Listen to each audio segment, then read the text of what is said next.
सुरगाणा तालुक्यातील उंबरठाण येथे नवनिर्वाचित खासदार भास्कर भगरे यांचा नागरी सत्कार पार पडला।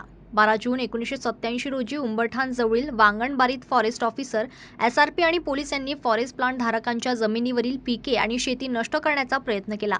यावेळी येथील आदिवासींवर अंधाधुंद गोळीबार करण्यात आला होता।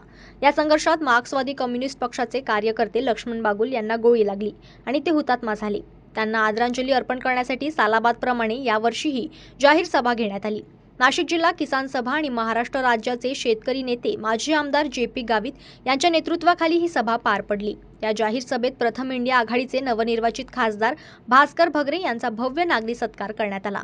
यावेळी भगरे यांनी अलंगुण येथे भेट दिली असता गावातील नागरिकांनी गावातून वाजत गाजत मिरवणूक काढली।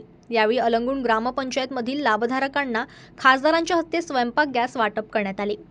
उंबरठाण येथील जाहीर सभेत नाशिक जिल्ह्यातील व दिंडोरी मतदारसंघातील इंडिया आघाडीचे पदाधिकारी J P. Gavit, doctor D L. Karad, Chintaman Gavit, Mohan Gangurde, Bhika Rathod यांच्यासह सर्व पक्षांचे कार्यकर्ते व नागरिक यांनी नवनिर्वाचित खासदारांचा सत्कार केला।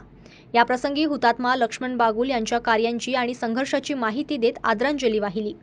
अध्यक्षीय भाषणात गावित यांनी हुतात्मा लक्ष्मण बागुल यांनी येथील आदिवासी बांधवांच्या फॉरेस्ट प्लांटसाठी आपल्या प्राणाची आहुती दिली, मात्र अजूनही राज्य सरकार ताब्यातील फॉरेस्ट प्लांट देण्यास दिरंगाई करीत आहे।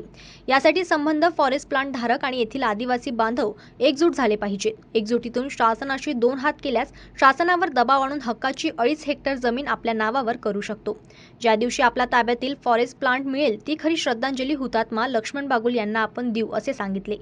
येणाऱ्या काळात गोरगरीब आदिवासी शेतकरी, कामगार, शेतमजूर यांच्या विरुद्ध काम करणाऱ्या भाजप सत्तेला हद्दपार करण्यासाठी इंडिया आघाडीतील सर्व पक्ष व पदाधिकारी एकत्र राहून महाराष्ट्रात इंडिया आघाडीचे सरकार आणण्यास पुढाकार घ्यावा, असे आवाहन केले।